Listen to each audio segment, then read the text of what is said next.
At the start of this month, I said, I have a confession to make. I really struggle to finish book series. I also said I tried to correct the problem by chipping away at my 77 strong list of unread series in that month. So let's see how I did.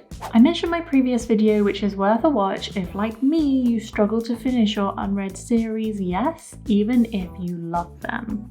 Because in that video, I go through the heart-wrenching journey of not only figuring out just how many unread series I actually have, but also the science behind why it happens. This video is the result of that 1 month long experiment and sees how much of a dent I actually made in my unread series list. It also contains some tips and strategies for stopping this bad readers habit from happening in the first place. Okay, I know why you're here. Let's get to the numbers. I started with 11 finished series and 77 unfinished series. 19 of which were a big old yes for me to continue with, 13 were awaiting release, and 13 I wasn't sure about. Here are my numbers now. 17 finished series, 73 unfinished series, of which 20 are yes, 12 awaiting release, 3 unsure, and 38 I'm not going to continue. Now you might be thinking, what on earth, how did that happen? And you'd be right, so let me explain. I made some big decisions on my no and unsure section. There's no point in having things as unsure, we need to make decisions. So after some help with my Discord friends, I decided to move as many series as possible into either my no, yes, or awaiting book sections. Also, one of the series I had listed as unfinished was actually finished. The additional Alice in Wonderland book was not in fact book 0, but it was just another edition. Other than that, I actually finished 5 book series in this month, which for my reading speed, I think is pretty epic. So let's take a look at what that actually looks like and what those books were. The first book I finished was Anansi Boys by Neil Gaiman. I have the book here, but I actually listened to this one as an audiobook, which was wonderful and helped me get through it just a little bit faster because I was able to do it while I was eating lunch. So that was one series down already. Next was Castle in the Air by Diana Wynne Jones, which I also read as an audiobook, and this is book 2 in the Howl's Moving Castle trilogy. And later in the month I read House of Many Ways, also as an audiobook.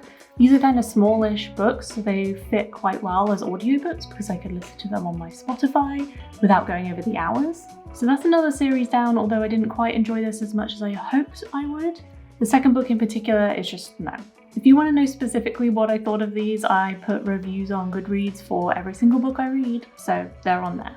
Next I read Two Twisted Crowns, and I read this as an ebook, which is following on from One Dark Window and part of the Shepherd King series.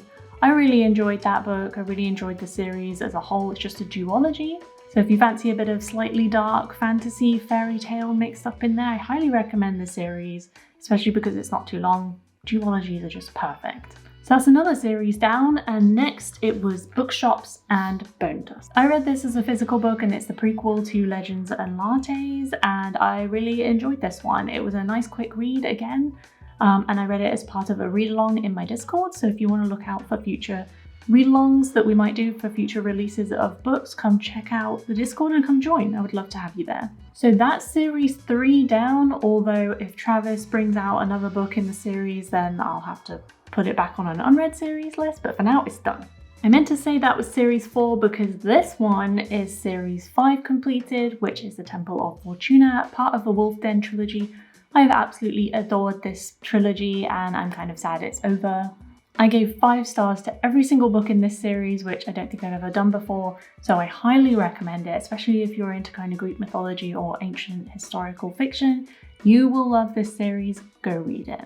In this month, I also made a start on The Blood Traitor, which is part of the Prison Healer series. I started that as an audiobook as well, but my Spotify has run out of hours and I didn't quite finish it in time.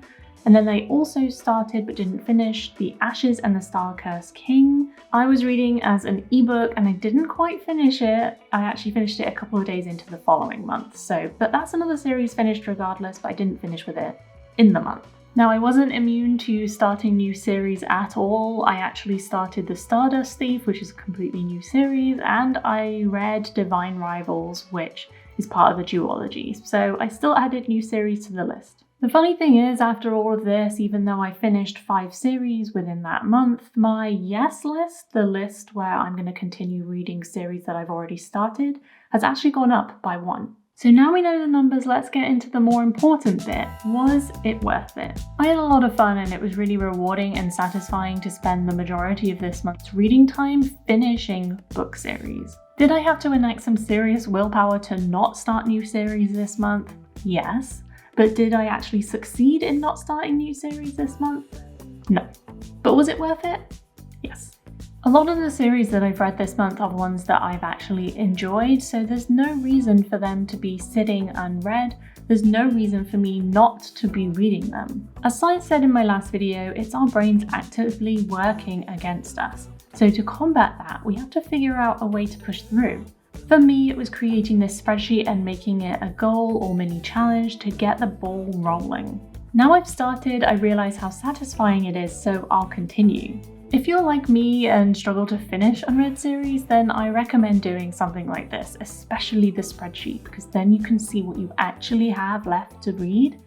None of the platforms that are online help you do that very well at the moment. And if you would like to do a challenge just like this, come join my Discord because I have a thread right there where we can all share together and egg each other on. So let's say you do struggle to finish series like me. Here are some tips that I've learned along the way and that I'm going to try and implement myself still because I'm not perfect to get reading those unfinished series. Avoid starting things you know you'll struggle to finish. If you've got 50 unread series books that you actually want to read, don't go starting a new series just because it's all shiny and new. Get through your existing series first. Or better yet, read an unfinished series book first and then reward yourself afterwards with one of those shiny new books. Have those series books on hand. There have been so many times when I've wanted to read the next book in a series, but I don't actually have it on me. Combat this by buying the ebook version, it's instant after all, renting it from your library early, or if you enjoyed the first book in a series, get the second so at least it's on your shelf. Log all your unread series books like I did. You don't know how many you have until you do. Trust me, it helps. Pick your first series to finish. Make it a good one and maybe a short one. You'll gather some momentum after you've finished, then tick that book off your list. You and I both know it's satisfying. Got any additional tips for finishing those unread series? Leave them in the comments so that we can all share together. As for me, this challenge doesn't end here.